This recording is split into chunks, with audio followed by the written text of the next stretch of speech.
Tonight on First Alert Weather Extra, we continue to talk about the ongoing wind advisory for potentially strong winds. We're on your side with when we can expect the winds to move out of the area.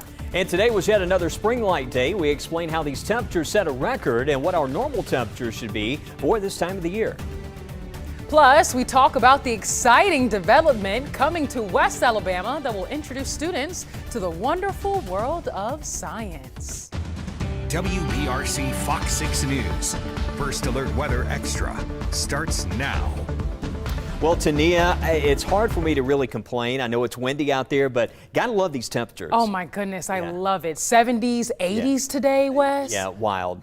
Already. And things are changing for us quickly, aren't they? Yeah, they are changing quickly. I want to show you some serious weather happening right now across parts of the country. Check this out. There are several tornado warnings right now, confirmed tornadoes to the west of Chicago. This is in northern Illinois, and this is, if you're wondering why it's so windy across the southeast today, all of this air that's moving over Alabama is headed north, and it's feeding into these storms that are impacting parts of the Midwest and into the Ohio Valley. But you can see here's Chicago. If you have any friends or family in this area, just letting you know what's happening here. There's a confirmed tornado not far from the Princeton area, and you can see let's see, we got 1, 2, and 3 tornado warnings and a severe thunderstorm there to the north. But it's starting to really break out here across parts of northern Illinois as far as severe weather goes. There's another look, and this is actually the tornado risk zone, and you can see that risk is rather elevated here across these areas off to the north. But that's what's happening, just giving you a little extra look at what we're seeing here across the country. You can see down in through Evansville also an elevated risk for tornadoes tonight. So it's very active. You know, last week we were talking about that we could see some strong storms this week. Well, it's all stayed north of us, but it's certainly happening across parts of the country. As you can see there, we're getting into that time of the year and a big severe weather event happening tonight. And again, all that warm air that's moving across Alabama, it's been so windy today and is feeding into that storm that's tracking way north. I mean, that thing is into the Midwest region, so all that upper support is well north of Alabama, and that's the missing ingredient. So thankfully we don't have severe weather around here, but sadly for parts of the country there, we're still seeing some active weather that's going to be happening, but it's going to stay windy for us. Now, the wind's been a big factor. We got a cold front on the way. That's the next big thing. That's going to be moving in for tomorrow. You can see there the front arrives during the morning. It's actually going to feel warm by the afternoon, falling temperatures there later on in the day. You won't need the jacket in the morning. You will need it for the drive home as that cold front moves in, and then you can see as we get into the evening, breezy and cold. We'll actually have lows tomorrow night around freezing here, but you can see for a good part of the state there, not a lot of rain with that front, just a little ribbon of rain that's going to move through briefly. I mean, I'd grab the umbrella, a brief downpour possible as that front arrives, but it's going to stay windy. The wind advisory actually was extended through 6 p.m. tomorrow, so that has been expanded. And with these windy conditions, we actually had a toppled tree here that hit a power line here on the mountain today. So, you know, we could see some of these random power outages with these windy conditions out there. Just plan for that. Make sure your mobile device is charged there going into this evening. Currently, winds around Fayette, you can see 23 miles per hour. Alabaster, back into parts of Bibb County, winds gusting over 20, but no rain at the moment. And actually, you know, with it's windy, but hey, it feels good out there. How about these temperatures in the 70s at the moment across the area, but feeling very nice. 75 for us right now in Tuscaloosa, and we really won't see a major drop in those temperatures. But as we continue to talk about the warmer temperatures, meteorologists Matt Daniel and Mickey Ferguson join us now with a more in-depth look at the records for this time of the year and how this all compares to the averages for February. Woo! Is it February or is it like May? It's crazy. June? What's going on with the weather? It's crazy, Matt. We're in the 60s this morning. 60s? You know, normal highs are 62 degrees, and look at our weather watchers. Woo! They're sweltering. We have in Sylacauga 60 degrees for Bobby Davis. Johnny Caps is hot at 61. So is Tyler Young and Trustful. Just crazy heat. for the Now, morning. now, if it was this in July, you're like, man, it feels great outside. But yeah, this is not normal, so to speak, when it comes to this time of the year. So officially in Birmingham, we had a low of 62, 63 was the low in Tuscaloosa, and 59 in Anniston. On the top right, Yeah. see that normal low? 41. So we should be in the low 40s. So we're 20 degrees above average is what you're telling me. Exactly. And look at that, the average high for today is 62. And we woke up with our average high. Crazy. I told you it's crazy. So there you go. So let's take a look at what should be happening. So typically May is when we should be seeing lows in the lower 60s. So we are several months ahead of schedule based off the low this morning. And on average, we're in the upper 30s and lower 40s in the month of February. By next month in March, we'll average 45 for a low temperature. And what about those high temperatures? Of course, normally we should be in the upper 50s and lower 60s for highs. But like, for instance, today, we're looking at temperatures that are close to early May. Crazy, man. So yeah, hot stuff for this time of the year. But did it break anything? Did those warm, low temperatures this morning break any records? Well, we came close. 66 degrees was the record low temperature for this date back in 2021, so it wasn't too far away. No. About 65 in the Tuscaloosa, and some 61 years ago in, I think my math is correct, in Anniston.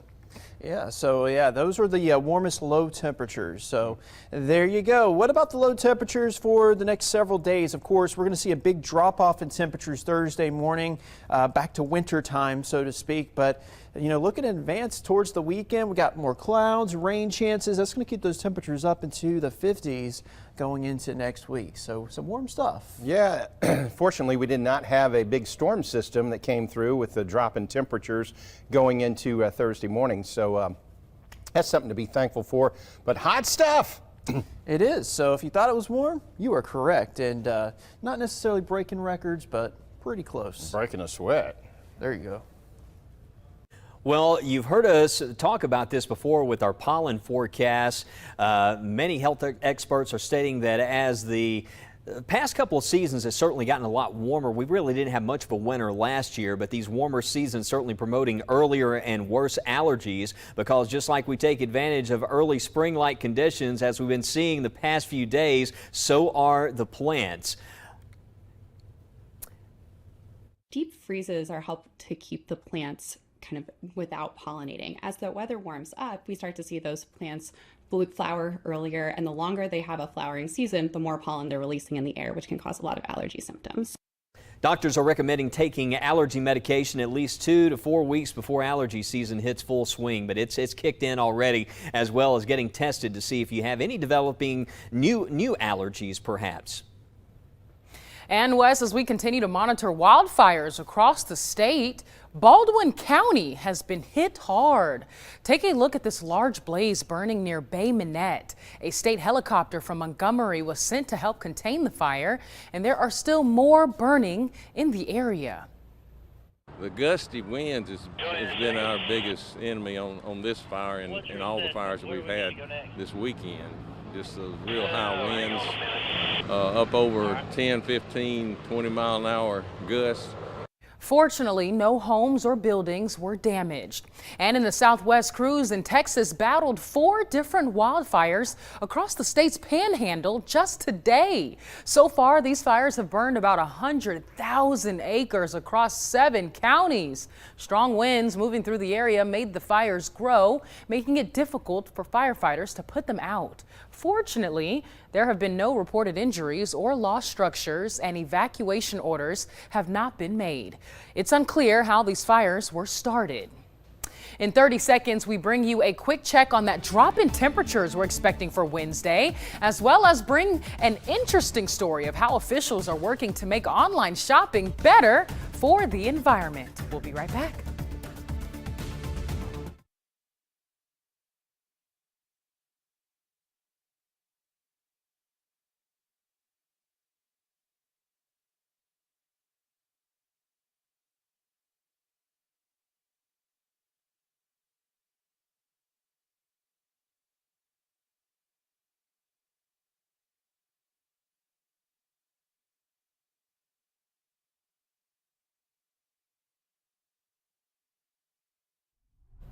We've been talking a lot about the temperature changes and the change that we're going to see as we approach Wednesday and into your Thursday morning. So let's take a look here at that drop in temperatures. It's going to happen really quickly as we anticipate this cold front to move through. This is Wednesday, 7 a.m. temperatures in the 60s, just about area wide. But as we fast forward here, you'll see right behind that cold front, that colder air starts to build in. Temperatures in the 40s behind that front. We'll see temperatures dropping in the 50s late Wednesday morning, staying mostly in the 40s and 50s throughout the early afternoon or early evening, excuse me. But as we bring in Wednesday, 7 p.m., well, they're already going to be in the 40s. It's going to be a big change as we bring in our Thursday morning. And we're talking about temperatures in the 30s area wide, with areas across north central Alabama near freezing. So please, if you have anything or if you don't remember anything else, remember to grab that coat for you on Wednesday, because temperatures are only going to cool off as we approach later in the day. But as we head into the end of February, it's bringing wild weather to much of the United States. As the Northwest is getting hit with snowstorms, not us, the Midwest is getting a taste of summer. Fox weather correspondent Max Gordon has more. RTI International is taking this project to scale with a partnership with Amazon to make these boxes have a lower carbon footprint. We're all very excited. 15 years in the making.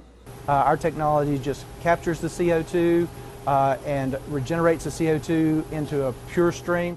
Marty Lael, Vijay Gupta, and their team at RTI have been developing a new way to capture carbon. You can think of it like the gas stream needs to take a shower. So we wash it with a liquid. Once the carbon dioxide is mixed into the liquid solvent, they apply heat to separate the CO2, which can be used in other processes such as curing cement, or it can be injected underground for permanent sequestration. We can remove over 99% of CO2. Researchers hope the technology can help clean up pulp and paper manufacturing, an industry that currently emits about 48 million tons of carbon into the atmosphere each year. In partnership with International Paper and Amazon, RTI will begin a pilot of the carbon capture technology at a mill in Vicksburg, Mississippi. That will help us get a better understanding of the costs involved in the CO2 capture and the performance of the CO2 capture. They plan to replicate the process at other locations if it proves to be cheap and effective enough. Carbon capture has received some criticism as a way to justify continued reliance on fossil fuels, but Leo says it can be a tool to help reduce emissions in the near term. A future that is powered by renewables is kind of like the Holy Grail. But until we get there, there clearly needs to be a bridge to address climate change immediately. RTI engineers estimate this technology will be able to capture emissions equivalent to 27,000 gas-powered cars. That's 120,000 tons of carbon dioxide. Liz McLaughlin, WRAL News. Well, still ahead on First Alert Weather Extra, we talk about tomorrow's rain chances, as well as how much rain we're expected to see as we head into the first few days of March. Stay tuned for more First Alert Weather Extra. We'll be right back.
Well, it's felt nice out there for today, but it's certainly been quite windy out there. You can see we got these south winds feeding into that system that's to the north, seeing a lot of severe weather happening to the north of us. The severe storm threat is going to stay to the north, but we're still going to deal with the temperature change. It's going to come with this system for tomorrow. Just want to show you this here on Weather Extra, where we are tracking several severe thunderstorm warnings and tornado warnings. There's been confirmed tornadoes in here to the west of Chicago and the parts of Illinois. There was actually around Princeton, there was a confirmed tornado, another confirmed tornado in here near Aurora, and that's tracking to the east direction. I know there's a lot of flights there from Birmingham to Chicago, and could be some impacts there as these, you can see that's DeKalb County in Illinois tornado warning right now, confirmed tornado in that area. So it is serious across parts of the country right now as far as this severe weather goes, but that's going to stay north. This system, as it pulls away, I just want to show you another big story across the country. These winds gusting over 60 miles per hour, nearing hurricane force